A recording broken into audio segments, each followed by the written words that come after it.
जन्म जयंती का कार्यक्रम जो यहाँ रखा गया है अंतिम दिवस के रूप में, और दोनों महापुरुष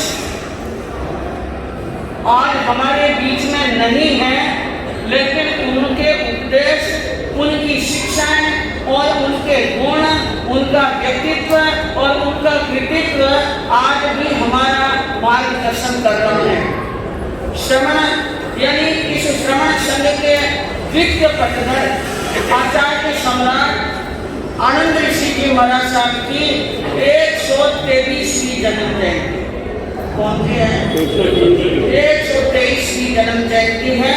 और आपने उनके माता पिता के नाम और जन्म स्थान के नाम और गुरु के नाम सुना है, उनके वैराग्य की घटना सुनी है, उनके जीवन के अंदर क्या क्या गुण हैं तो सुने भी हैं, और किन्हीं भाग्यशाली आत्माओं ने उनके दर्शन भी किए होंगे।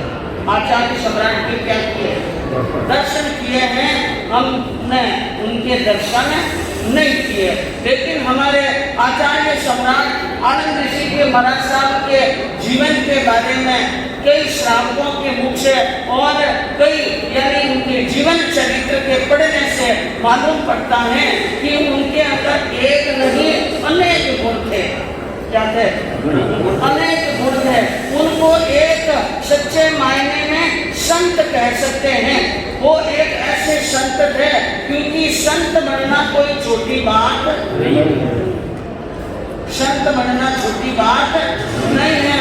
कई ऊंच नीच आते हैं, उतार और चढ़ाव आते हैं, मान सम्मान और अपमान आते हैं, तरह तरह की स्थितियां परिस्थितियां आती हैं।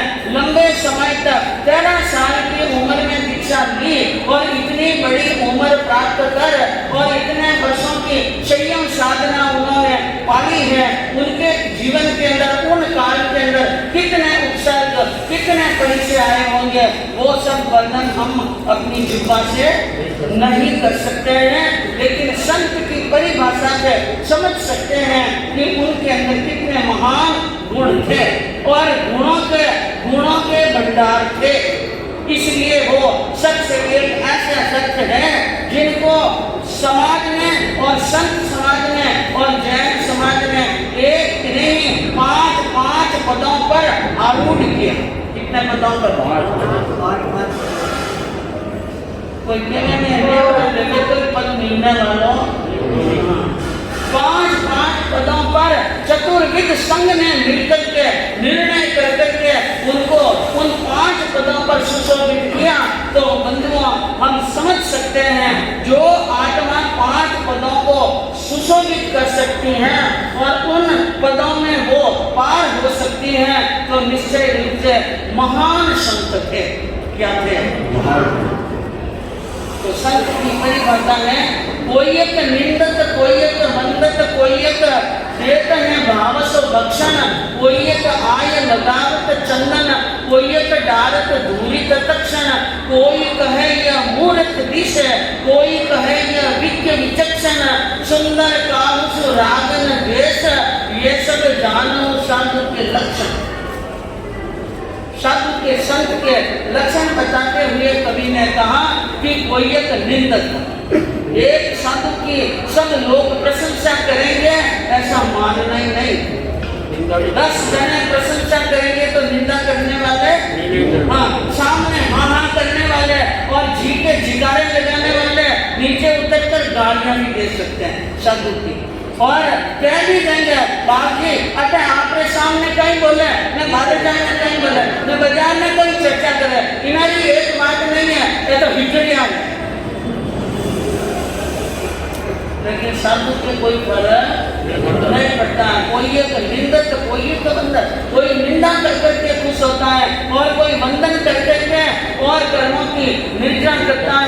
कोई एक देता है भावस्व भक्षण, बड़े भावों के साथ में विनती करके सुपात्र दान देता है, पात्र में औषध आहार डराता है। कोई एक आय लगावत चंदन, कोई संत का कलेजा ठंडा हो, ऐसी बातें करते हैं।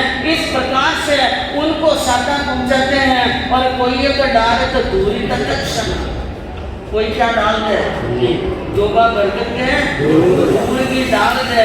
और कोई कहे ये मूर्ख किस है, कोई ये भी कह सकता है संतों में घणो ज्ञान को दिशा, उनको ज्ञान बोलने, कोई आगम लो ज्ञान नहीं, तत्व लो ज्ञान नहीं, कुछ भी नहीं, बस 1 घंटा यूं ही पूरी कर दे, एक्टिविटी की बातें लेने, मूर्ख यानी पढ़िया लिखा नहीं है। और कोई क्या कहता है, वही प्रवचन सुनकर कोई कहे ये विज्ञ विचक्षण, अरे इनका ज्ञान गंभीर है, बड़ी अच्छी बात बताई। ऐसी बात तो हमने पहले कभी बड़े बड़े संतों के पास में भी नहीं सुने। लेकिन इतनी सारी बातें करने वाले मिल भी जाए तो संत सच्चा संत वो है कि न किसी से राग और न किसी से राग नहीं करता है, द्वेष नहीं करता है, वो है संत। तो उनके जीवन में बड़ी कठिनाइयां भी आई और सरलता सुगमता भी आई और सब कुछ प्राप्त हुआ। उन महापुरुष को बड़ी कठिन परिस्थितियों से भी जूझे, लेकिन जीवन के अंदर अपने कृतित्व और व्यक्तित्व में किसी प्रकार की कोई आँच नहीं आने दी। और कई भाषाओं के गाथा और कई प्रकार से उनके शरीर के भी आचार्य आनंद ऋषि जी महाराज साहब के सामुद्रिक शास्त्र के अनुसार उनके शरीर के लक्षण भी बड़े विलक्षण थे। कहते हैं कि उनके मुख मंडल पर उनकी भाव भंगिमा में विश्व की पावनता के दर्शन कर सकते थे। और उनका मुखांत, उनकी मुखाकृति माधुर्यता से भरी हुई थी, करुणा स्नेह से भरे हुए उनके विशाल लोचन थे, शांत प्रशांत मुद्रा।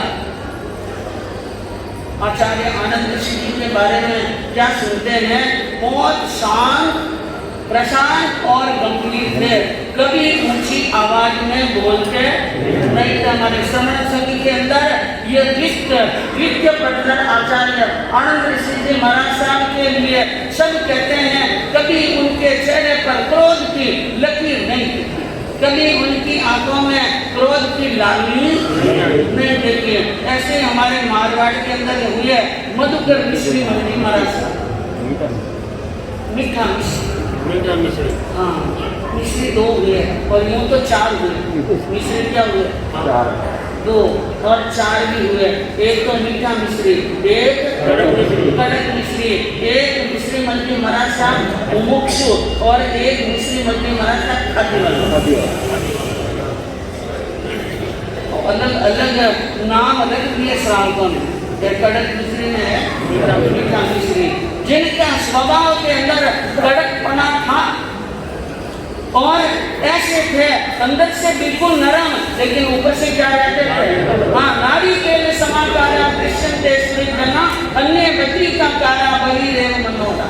सत्पुरुष वो भी होते हैं कि जो ऊपर से नारियल की तरह दिखते हैं और अंदर से गिरी जैसे कोमल और मीठे और सरल होते हैं। और ऐसे होते हैं तो मधुकर मिश्री मंत्री महाराज के चेहरे पर कभी क्रोध की लकीर नहीं आई। मधुकर केसरी के लिए लोग चौड़े झाड़े कहते हैं, बाबू जी उनके पास में हमारे पिताजी दादाजी कोई बात कहने के लिए, सीधी सी बात कहने के लिए ऊपर जाते तो 3 बार नाव चढ़कर नीचे उतरते, ये बात कैसे शुरू करें और कहाँ से शुरू करें, कैसे कहें, डर लगता था, इसलिए नाम पड़ गया कड़क मिश्री। लेकिन मिश्री मीठी होती है, मिश्री क्या होती है, मुंडा में रखे तो मीठी मधुर है, न कोई फेंके दूर हो तो मात्र भी भूल जाए, कौन भी आ जाए, न पट्टी भी करनी पड़े, तो सब गुण होते हैं, कड़क भी है नरम भी है। तो यहाँ पर कहना चाहती हूँ कि आनंद ऋषि के महाराज साहब का माधुर्य से भरा हुआ सरल स्वभाव और नयनाभिराम उनके दर्शन करके कई लोग खुश होते थे। आज आचार्य भगवान के साक्षात क्या हो गए, दर्शन हो गए। जिन आत्माओं ने आचार्य भगवान के दर्शन किए हैं, आनंद ऋषि जी महाराज साहब के, केवल मुनि जी महाराज साहब के, वो बहुत बहुत भाग्यशाली हैं जिन्होंने ऐसी पुण्य आत्मा के दर्शन किए। तो मैं कह रही थी कि एक नहीं अनेक गुण थे और उनके सामुद्रिक शास्त्र के अनुसार स्टेज पर जो बैठे हैं भाई लोग ध्यान रखें, आवाज नहीं करे, इधर से आवाज आ रही है, सबको डिस्टर्ब हो रहा है। बात नहीं करने से आपको नहीं पता क्या इधर आगे रमेश भाई, हाँ रमेश भाई, रमेश जी और मुनावर साहब आप भी आगे बढ़ाना होगा। 4 जना बैठे तो बात रही बटे समय में बैठा है सब जना, व्याख्यान चल दिया है, समय में हो व्याख्यान चल दिया है, तपस्या बना तपस्या कर दिया है, बात नहीं करनी है आपको और आराम से बैठे। अभी तक तो मैं व्याख्यान शुरू ही नहीं किया। हाँ, तो मैं ये कहना चाहती हूँ कि उनके हस्त और पदम चरण में आचार्य आनंद ऋषि जी महाराज साहब के हथेलियों में और चरण में स्वास्तिक का, मत्स्य का, पदम का और त्रिशूल का चिन्ह था और लोग उनके उन चिन्ह वाले चरणों में अपना माथा टेकते थे और महापुरुषों की तपस्या, ज्ञान और दर्शन चारित्र की संपूर्ण शक्ति अंगूठे में होती है, इसमें होती है। इसलिए आप भी कहीं जाते हैं तो क्या करते हैं, वंदन करने के बाद में एक बार हमारे मस्तिष्क पे अंगूठा टच हो जाए तो उनकी एनर्जी और उनकी ऊर्जा हमारे अंदर आ जाए। इसलिए कहते हैं संत पुरुषों के अंगुष्ठ में और हाथ, आप वंदन करते हैं तो वंदन करते हैं तो आपकी वंदना जलते हैं तो हाथ क्या करते हैं, हाथ ऊंचा करते हैं। इन हाथ से और वंदन करने वालों की तरफ देख भी ले, हाथ ऊंचा कर ले, शरीर का स्पर्श कर ले तो कई प्रकार की शक्तियां भाव से करने वाले के अंदर, भाव से करने वाले के अंदर प्रवेश करती हैं। तो धन्य है उन महापुरुषों की शक्ति को और धन्य है आपकी परवानी को जिन्होंने ऐसे महापुरुषों के चरणों में क्या टेका, माथा टेका। तो मैं ये कहना चाहती हूँ कि कई गुण थे, इसलिए गौरवपूर्ण पदों पर उनको नियुक्त किया गया। सबसे पहले जब श्रमण संघ नहीं बना, श्रमण संघ नहीं बना, उसके पहले हमारी स्थानकवासी ये जो परंपरा है विभिन्न भागों में बंटी हुई, कई संप्रदायों में बंटी हुई थी। एक समय आया कि संतों के अंदर फिर जागृति आई कि हम सब एक बनकर के रहे, एक ही नाम से हम जाने जाए। इसलिए अपने अपने स्थान से अपने अपने विचार रखे गए। लेकिन जब श्रमण संघ नहीं बना, उनके पहले विक्रम संवत 1993 के अंदर भुसावल में ऋषि संप्रदाय के युवाचार्य बनाए गए थे आनंद ऋषि महाराज साहब। ऋषि संप्रदाय के क्या बनेगो, युवाचार्य। विक्रम संवत 1999 पातरड़ी के अंदर वे ऋषि संप्रदाय के आचार्य। उसके बाद में वर्तमान श्रमिकवासी जैन श्रमण संघ के प्रधानमंत्री बने 2001 में। 2001 में श्रमण संघ कब बना,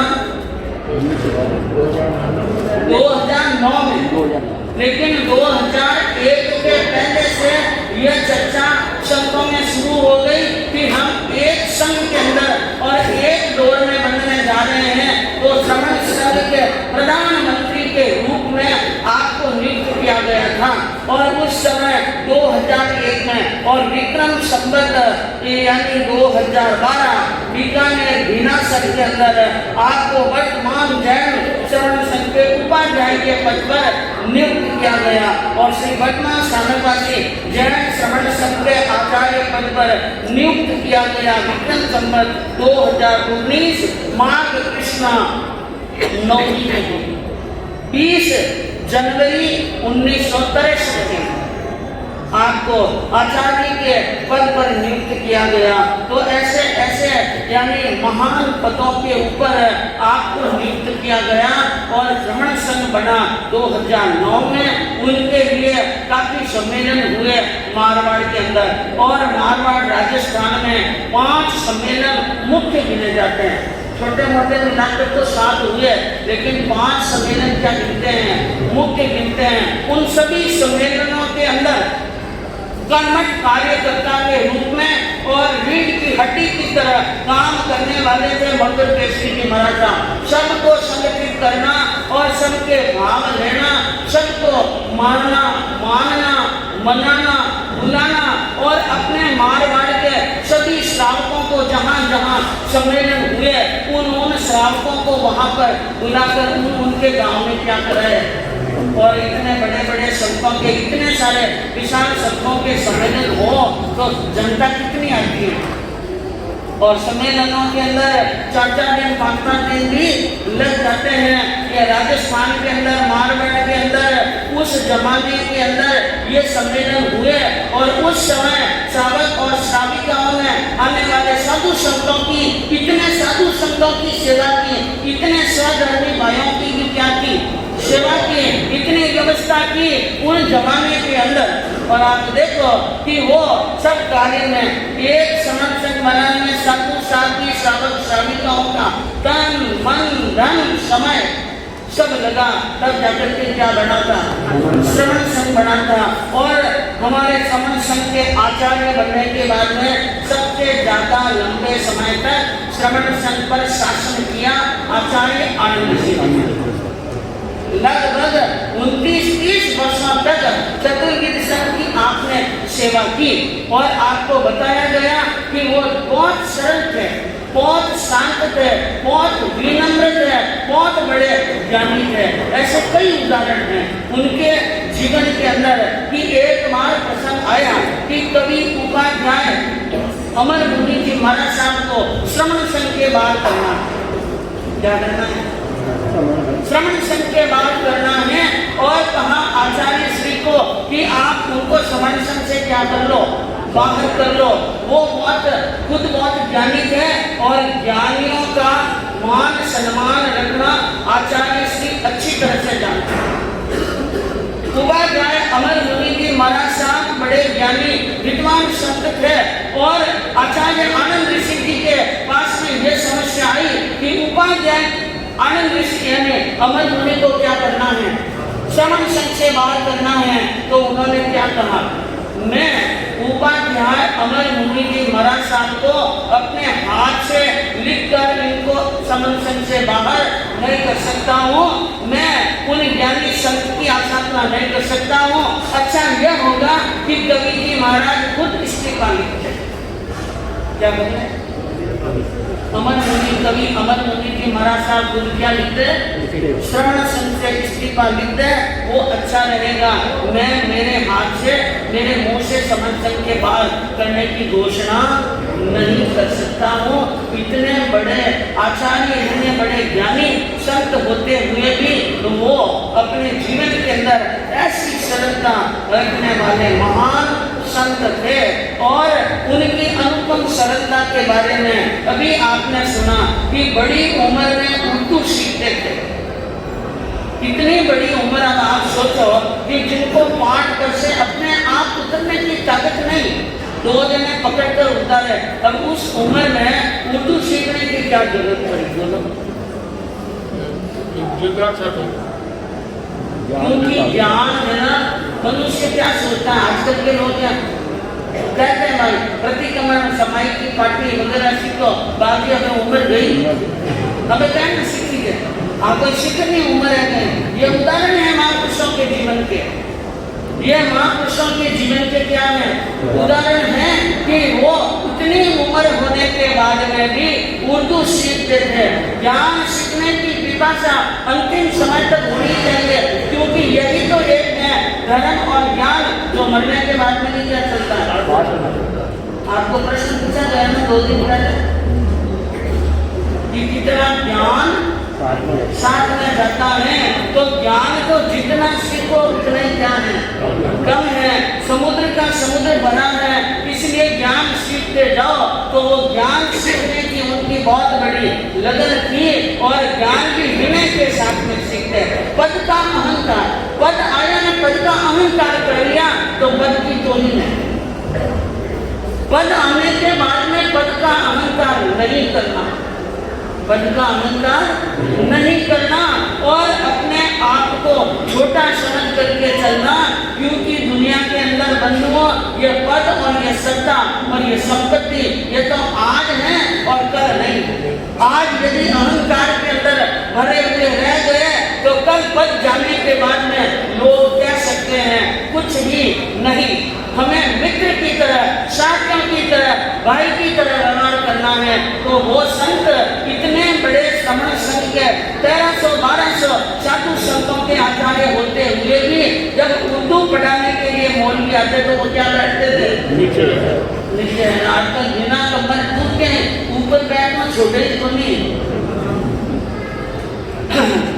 छोटा से छोटा वो भी ऊपर नहीं, ऊपर बैठने माथे टांग लगाए। कई बार तो साधु संतों के सामने बैठे, कुर्सी माथे भी बैठे, घेर नहीं लगा हुए, टांग लगा हुए। मालूम नहीं है कि यह अभिमान का आसन संतों के सामने नहीं होना चाहिए। तो इतने थे वो, यानी विनयवान, इतने थे वो सरल।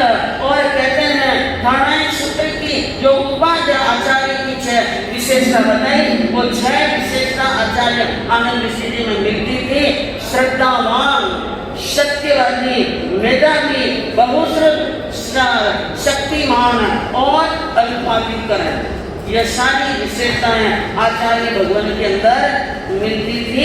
प्रभु महावीर का अनेकांतवाद और बुद्ध के करुणावाद को अगर जीवित रूप में देखना हो तो आचार्य श्री के जीवन में देखा जा सकता है।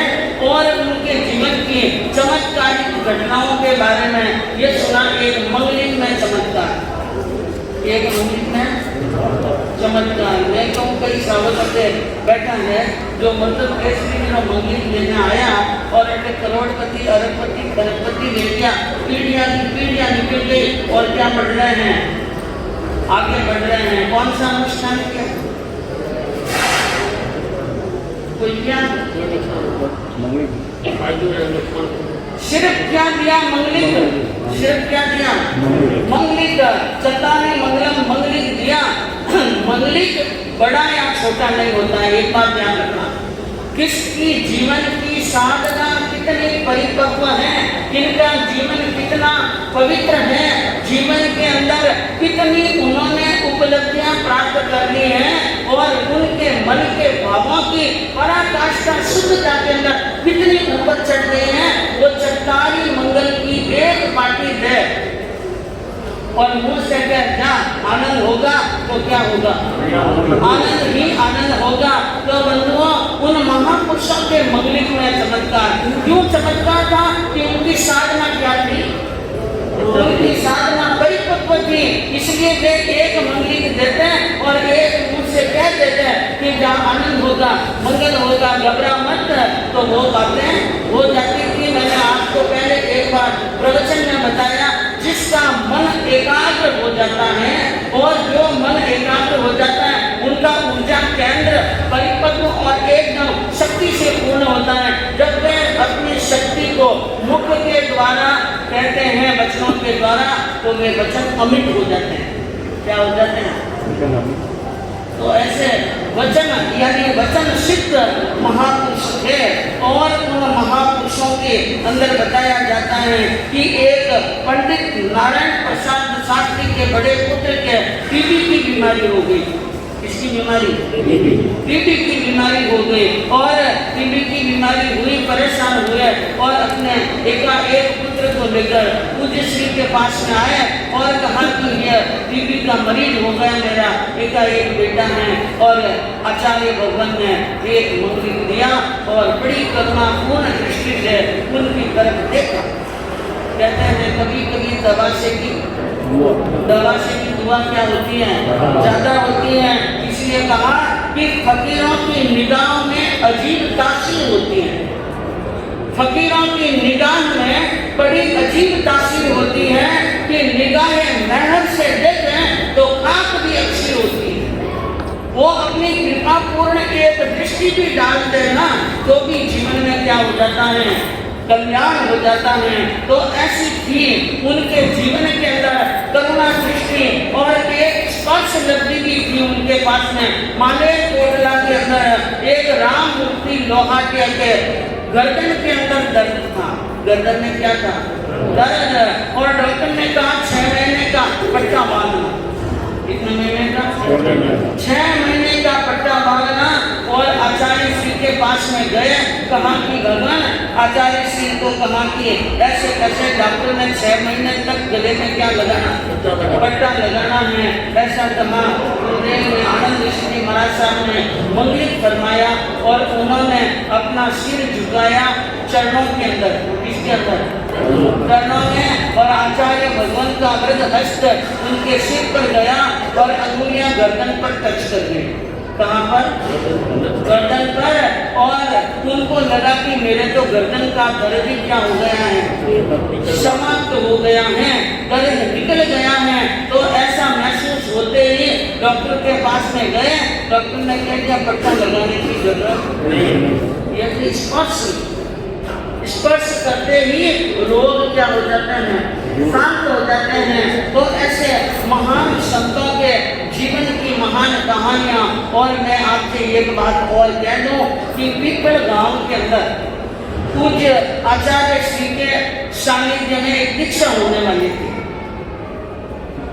दीक्षा होने वाली थी और पीपल गांव के अंदर वरिष्ठ संत माधव केसरी सौभाग्य मुनि जी महाराज साहब वहां पर थानापति विराजमान थे। सौभाग्य मुनि जी महाराज साहब की दीक्षा पर्याय बढ़ी और आनंद ऋषि जी महाराज साहब की दीक्षा पर्याय तो क्या थी? छोटी, लेकिन वो थे आचार्य। वो क्या थे? आचार्य।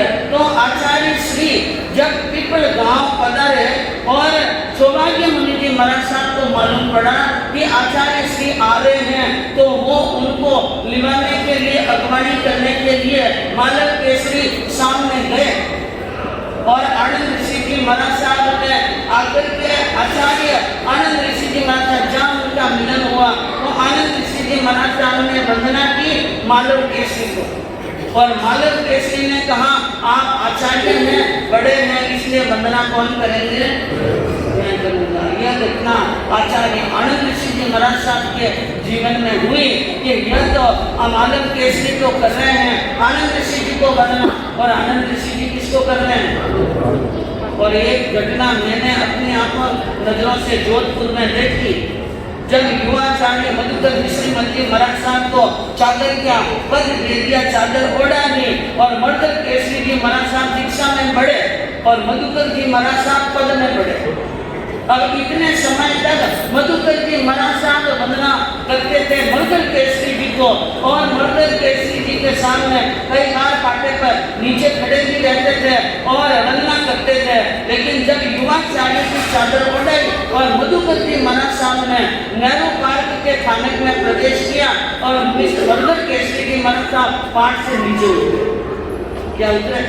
हम सब वही करते थे, पहाड़ से नीचे उतरे और नीचे उतरकर मधुकर जी महाराज साहब के चरणों में स्पर्श करने के लिए मर्दल केसरी जी झुकते हैं और मर्दल केसरी जी के चरणों का स्पर्श करने के लिए मधुकर जी झुकते हैं। दोनों के झुके हुए हाथ न वो अपने हाथ यानी पैरों पे टच करने देते हैं, न वो होते हैं।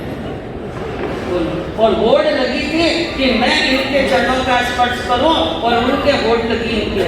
और आज स्थिति क्या है? आज स्थिति साधु संतों की बड़ी गंभीर है। कोई किसी के सामने झुकने के लिए क्या नहीं है। हाँ, गुरु के सामने झुकने में भी शर्म महसूस कर लेते हैं। झुकना बहुत कठिन है। झुकता वही है जिसके अंदर क्या है? झुकता वही है जो जिसके अंदर जान है। और अकड़पन तो खास मुद्दे की नमन्ति फलिता वृक्षा नमन्ति विबुधा नरा, नमन्ति फलिता वृक्षा नमन्ति विबुधा नरा, सूक्ष्म काष्ठम मूर्खस्य न नमन्ति त्रुटन्ति च। शास्त्रकारों ने कहा कि फलवान वृक्ष नम जाते हैं और विद्वान पुरुष नम जाते हैं, लेकिन सूखा हुआ लकड़ी का टुकड़ा, काठ का टुकड़ा झुकता नहीं है। झुकाने की कोशिश करे तो टूट जाता है।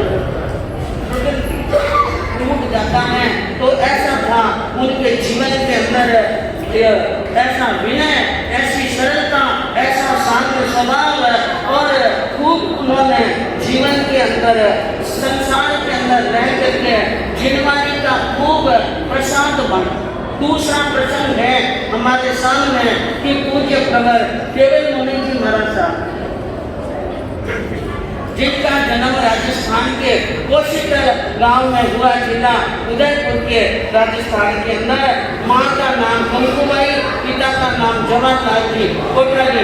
11 वर्ष की उम्र में दीक्षा ली। कितने वर्ष की उम्र में? पुराने जितने बड़े बड़े हमारे महान संत हुए ना, किसी भी संप्रदाय के कोई भी संत की कहानी पढ़ लो आप, बहुत छोटी उम्र में उन्होंने क्या ले ली थी? दीक्षा ले ली थी। 11 वर्ष की उम्र में दीक्षा ली पूज्य दिवाकर चौथमल जी महाराज साहब के पास में, और दीक्षा पर्याय 70 वर्ष की रही। उपाध्याय प्रवर की दीक्षा पर्याय कितनी थी? 70 साल की। और विशेष बात यह है कि आप श्री की जन्मदात्री जननी कंकुबाई और उनके लघु भ्राता बंशीलाल जी ने भी दीक्षा अंगीकार की थी। और कन्याकुमारी, कश्मीर से लेकर कन्याकुमारी तक 5 विहार करते हुए और महान नगरों के अंदर विचरण करते हुए, संपूर्ण धरती पर विचरण करते हुए जिनवाणी का प्रसाद बांटा, और उनका अंतिम समय कर्नाटक में व्यतीत हुआ। केवल मुनि जी महाराज साहब आपके मद्रास में, कर्नाटक में खूब विचरण किया और खूब आपको उपदेश दिया है। और उनका यानी स्वर्गद्वार महाप्रयाण हुआ 24 मई 1994 बेंगलोर, वैशाख शुक्ला दशमी भगवान महावीर के केवल कल्याण के दिवस के अंदर। बहुत बड़े लेखक थे, बहुत बड़े ज्ञानी और विद्वान सब थे, साहित्यकार थे, बड़े कवि थे, सरस्वती पुत्र थे वो। यानी उनका उद्बोधन राष्ट्र की प्रेरक जागृति करने वाला, गीतों में माधुर्य, शब्द योजना इतनी जबरदस्त, शब्द योजना भी जबरदस्त थी। उनके भजन गाते हैं तो मन मयूर नाचने, केवल मुनि चमकेगा जो कुछ काम करेगा, केवल मुनि चमकेगा जो कुछ काम करेगा, गाएगी दुनिया गीत जो तुम नाम करेगा, गाएगी दुनिया गीत जो तुम नाम करेगा। तो मान या ना मान, तो मान या ना मान, सदा ही पड़ेगा, घर और कहीं जाके बसाना ही पड़ेगा, संसार में आया उसे जाना ही पड़ेगा, घर और कहीं जाके बसाना ही पड़ेगा। तो इस प्रकार के वचनों के माध्यम से उन्होंने बड़े उपदेश दिए हैं कि जो व्यक्ति जीवन में काम करता है, जो भला करता है, उनका दुनिया क्या गाती है? गीत गाती है, उन्हीं को याद करती है। बाकी संसार में जो आया है उन सबको यहाँ से क्या है? जाना पड़ता है। उनके जीवन की अंतिम पुस्तक थी, जीवन की अंतिम मुस्कान। क्या थी? हाँ, इतनी पुस्तकें लिखी थी, जिसमें लास्ट में जो पुस्तक लिखी उनका नाम था जीवन की अंतिम मुस्कान। तो बंधुओं, ये थी पंडित मरण, और संसार के अंदर यह मरण कैसे होता है, सकाम मरण, उसके ऊपर अपनी लेख भी चलाई है उन महापुरुष ने। और मैं आपको ये भी बात बता दूं, उपाध्याय केवल मुनि को उपाध्याय का पद दिया आचार्य सम्राट आनंद ऋषि को। किसने दिया? आनंद ऋषि जी महाराज साहब ने दिया। तो जिनका बचपन मोहक था, जिनका यौवन मनोहर था, जिनका वार्धक्य माधुर्य था, ऐसे दिव्य महापुरुष पूज्य श्री केवल मुनि जी महाराज साहब के चरणों में हम बार बार सत सत वंदन करते हैं। महान यानी सम्राट आचार्य श्री आनंद ऋषि जी महाराज साहब के चरणों के अंदर भाव और सत सत अनंत अनंत वंदन करते हैं और उनके पावन चरणों के अंदर वंदन करते हुए परमात्मा से प्रार्थना करते हैं कि महापुरुषों के जो गुण हैं उनमें से एकाध गुण हमारे जीवन के अंदर भी उतर जाए। तो बंधुओं, ये हुई महापुरुषों के जीवन की गाथा। ये पूरी गाथा तो नहीं है, संक्षिप्त में सुनाई है। उनके गुण अनेक हैं और हमारी जीवन क्या है एक, और कितने दिन करें तो भी गुण पूरे होने वाले नहीं है। हमारे यहाँ पर आज तपस्वी भाई बहनों का एक बहुत ही अनुपम संगम जुड़ रहा है, जिसके अंदर भाई तपस्या लेकर के यहाँ पर पधारे। जयकारा गुरुदेव का, जयकारा गुरुदेव का, जयकारा गुरुदेव का। बोलिए परम पूज्य गुरुनिमया श्री धर्म प्रभा जी महाराज साहब की। बोले परम पूज्य गुरुनिमय श्री स्नेह प्रभा जी महाराज साहब की।